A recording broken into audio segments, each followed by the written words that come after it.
आपला परमार्थ नुसता खारवर चालू आहे माय. खार समजस तुमले, खार संशय खार नाही आणि तो पादऱ्या खार बिलकुल नाही.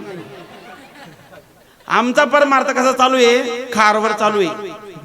मोठ माय जर रात्री 1 वाजता माय देऊन अंगोर पान टाकाल होणी आणि यमुना माय जर 1:30 वाजता होणी, ताई आई यमुना माय जमुना माय ना खारवर 2 तास उठच नाही.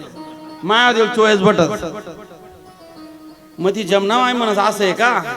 दुसरा दिन जमुना माय रात्री 12 वाजालेच महादेवन बोकांडी आणि यमुना माय 1 वाजता होणी. आई अशी 24 महादेवले पहाटे 5 वाजतापर्यंत उठत नाही. तिथला यमुना मायनी एक झोप आहे. असा आपला परमार्थ आहे. सांगा तुम्ही मला, असा परमार्थ काय कामाचा आहे का. अशी भक्ती काय कामाची का.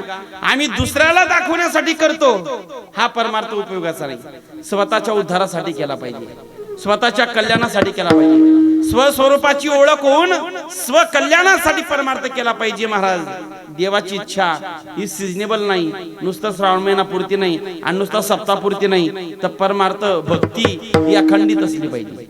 वेळोवेळी व्हावा पांडुरंग, देवाची मागणी ही सतत असली पाहिजे. आलं लक्षामध्ये. आणि खरे भक्त देवाची इच्छा करतात. अर्जुनाने देवाला मागितलं.